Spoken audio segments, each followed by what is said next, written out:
जय श्री कृष्णा, राधे राधे। स्वागत है आप सभी का विशाख मास की कथा में। आज हम विशाख मास के 29वें महात्म की कथा का श्रवण करेंगे।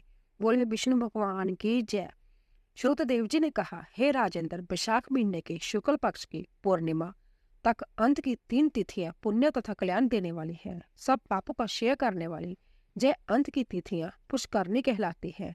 विशाख मास में जो महीना वर स्नान करने की योग्य ना हो, वह इन तिथियों में स्नान करके पूर्ण फल प्राप्त करता है। सब देवता लोग त्रयोदशी के दिन गर्ज कर इसको पवित्र करते हैं। चतुर्दशी के दिन जग करके देवता लोग इसको पवित्र करते हैं तथा पूर्णिमा के दिन सब पर्व और तीर्थ विष्णु भगवान के साथ रहते हैं। यह ब्रह्म हत्या करने वाले, शराब पीने वाले सभी को पवित्र करती है। प्राचीन समय में विशाख की एकादशी के दिन शुभ अमृत उत्पन्न किया। उसकी विष्णु भगवान ने द्वादशी के दिन रक्षा की तथा हरि भगवान ने त्रयोदशी के दिन यह अमृत देवताओं को पिलाया तथा चतुर्दशी के दिन देवताओं के बैरी दैत्य को मारा और पूर्णिमा का दिन सब देवताओं की साम्राज्य की प्राप्ति हुई। तब देवताओं ने प्रफुल्लित नेत्र तथा बलिवांति संतुष्ट होकर इन तीनों तिथियों को वर दिया। विशाख महीने की यह तीनों शुभ तिथियां मनुष्य का पुत्र पौत्र इत्यादि फल देने वाली तथा पापों का नाश करने वाली है। जो विशाख मास में सब तिथियों में स्नान करता, उसको इन तिथियों में स्नान करने से पूर्ण फल होता है। इन तीनों तिथियों में जो मनुष्य स्नान दान इत्यादि कर्म नहीं करता, वह चंडाल की योनि प्राप्त करके ब्रह्मा राक्षस होता है। विशाख मास की इन तीनों तिथियों में जो गर्म जल से नहाता है, वह 14 मनवंतर तक रौरव नाम नरक में जाता है। पितृ और देवताओं के निमित्त जो दही और अन्न का दान नहीं करता, वह पिशाच की योनि प्राप्त करके प्रलय काल तक ऐसे ही रहते हैं। विशाख मास में नियम करके जो अपनी कामना में प्रवृत्त रहता है, वह अवश्य ही विष्णु भगवान के साम्राज्य से मुक्ति को प्राप्त होता है। इसमें कोई संदेह नहीं। जो मास पर्यंत नियम से न रहकर इन तीनों तिथियों में नियम का पालन करता है, वह पूर्ण फल को प्राप्त करके विष्णु लोक में आनंद करता है। जो मनुष्य देवता, पितर, गुरु तथा विष्णु भगवान के निमित्त श्रद्धा से स्नान इत्यादि नहीं करता, उसको हम शाप देते हैं कि वह बिना संतान, बिना आयु तथा बिना कल्याण का हो। इस प्रकार से देवता लोग वरदान देकर अपने अपने धाम को चले गए। इसीलिए यह तीनों तिथियां पुण्य देने वाली तथा सब पापों का नाश करने वाली है। अंत की पुष्करणी नाम की तिथियां पुत्र पौत्र की वृद्धि करने वाली है। जो सुवासिनी स्त्री पूर्णिमा का दिन मालपुआ और खीर ब्राह्मण को एक बार देती है, वह यशस्वी पुत्र प्राप्त करती है। जो गृहस्थ इन तीनों दिन कुटुंब को भोजन कराता है, वह दिन दिन अश्वमेध का फल प्राप्त करता है। इसमें कोई संदेह नहीं है। इन तीनों दिन जो विष्णु भगवान के 100 नामों का पाठ करता है, उस पुण्य का फल स्वर्ग या संसार में कोई नहीं कह सकता। पूर्णिमा के दिन मधुसूदन भगवान को सहस्र नाम लेकर दूध से स्नान कराकर पर मनुष्य पापरहित होकर विष्णु लोक को प्राप्त होता है। जो मधुसूदन भगवान का संपूर्ण विभव से पूजन करता है, युग और कल्पों का नाश हो जाने पर भी उसके लोक का क्षय नहीं होता। जिसकी बैशाखी पूर्णिमा बिना स्नान किए और बिना दान किए बीतती है, वह ब्रह्महत्या करने वाला गुरुघाती तथा पितरघाती होता है। विशाख महीने में प्रतिदिन श्रीमद् भागवत के आधे या चौथाई श्लोक का पाठ करने से मनुष्य ब्रह्म तत्व को प्राप्त होता है। जो कोई इन तीनों दिन श्रीमद् भागवत सुनता है, उसके पाप नहीं लगते, जैसे कमल के पत्ते पर जल। इन 3 तिथियों की सेवा करने से कितने ही मनुष्यों ने देवता का पद पाया, कितने सिद्ध हो गए और कितनों ने ब्रह्म तत्व को प्राप्त किया। ब्रह्म ज्ञान से प्रयाग में तुल्य होने पर अथवा विशाख मास के नियम से जल में गोता लगाने से मुक्ति होती है।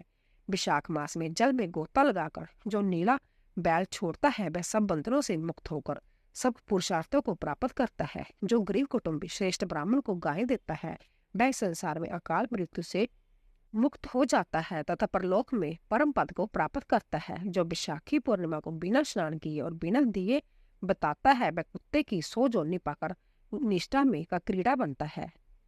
तीनों भुवन के 3.5 करोड़ तीर्थ एकत्रित होकर तथा पाप समुदाय से अंकित होकर आपस में सलाह करने लगे कि पापी जन हमारे में अपने पाप को छोड़ देते हैं, तब हम लोगों का पाप कैसे कटेगा। ऐसी चिंता में व्याकुल होकर वह शरणों के शरण तीर्थपाल हरि भगवान के पास गए। अनेक स्त्रोतों से उनकी स्तुति करके वेग से प्रार्थना करने लगे।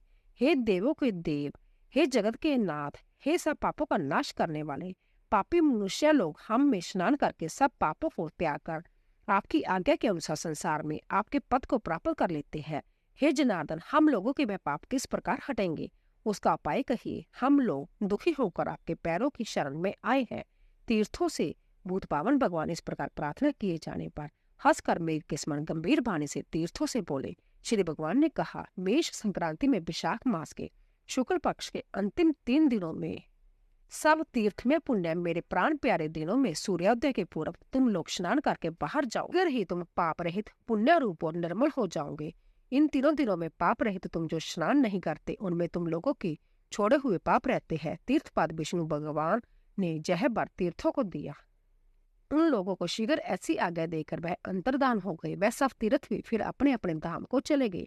प्रति वर्ष वैशाख महीने के अंतिम 3 दिनों में विष्णु भगवान के आज्ञा अनुसार वह प्रातःकाल सूर्य उदय से पहले स्नान करते हैं। उससे पापों से विमुक्त होकर वह अंततः निर्मल हो जाते हैं। जो लोग वैशाख महीने के अंतिम 3 दिनों में स्नान नहीं करते वह सब मनुष्य के पापों के आश्रय हो जाते हैं। न स्नान करने वालों को तीर्थ लोग ऐसा शाप देते हैं, जो इन 3 दिनों स्नान नहीं करता उसके समान कोई पापी नहीं है।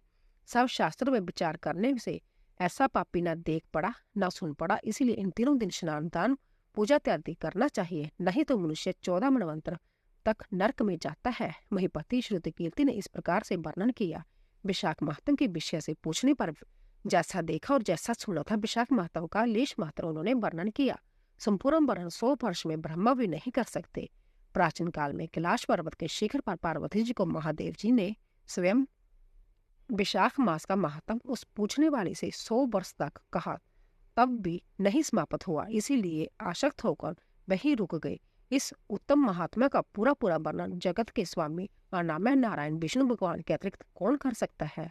प्राचीन समय में पाप नाश करने वाले इस महात्म का खंड खंड मनुष्यों के हित के लिए अब ऋषियों ने व्याख्यान किया है। हे महिपति, अंत तक किसी ने वर्णन नहीं किया। तुम विशाख मास में दान इत्यादि तथा सत्य क्रियाओं को करो, इसमें निसंदेह तुम मुक्ति और भक्ति को पाओगे। इस प्रकार उसको समझाकर तथा मिथिला देश राजा जनक को समझाकर श्रुतदेव जी उनकी आज्ञा से जाने की इच्छा करने लगे। वह राज ऋषि प्रसन्न होकर आंखों से आंसू भरकर अपनी वृद्धि के लिए सुंदर उत्सव कराने लगा। गांव की प्रदक्षिणा करके उसने उनको पालकी में बिठाया। चतुर्गुणी सेना के सहित वह भी उनके पीछे पीछे गया। फिर अंतपुर में ले जाकर सब प्रकार के विभवों से वस्त्र, अलंकार, गाय, पृथ्वी, तिल तथा सोने की पूजन करके नमस्कार करके तथा प्रदक्षिणा करके हाथ जोड़कर सामने खड़ा हो गया। तब बड़े तेजस्वी और यशस्वी श्रुतदेव ऋषि जी संतुष्ट होकर प्रसन्नता पूर्वक अपने धाम को चले गए। नारद जी ने कहा, अम्बरीश, मैंने तुमसे यह उत्तम आख्यान कहा है। इससे सुनने से ये सब पाप कट जाते हैं और यह सब संपत्ति को देने वाला है। इससे भक्ति, मुक्ति, ज्ञान तथा मोक्ष को प्राप्त करोगे। ऐसा उसका वचन सुनकर महायशस्वी अम्बरीश ने प्रसन्नचित्त होकर तथा बाहरी व्यंग को छोड़कर दंड के समान पृथ्वी पर गिरकर उनको सिर से नमस्कार किया और सब विभवों से उनकी पूजा की।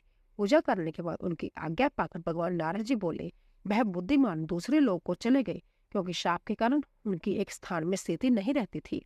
राज ऋषि अम्बरीश नारद जी के कहे हुए इन शुभ कर्मों को करके निर्गुण परम ब्रह्म में लीन हो गए।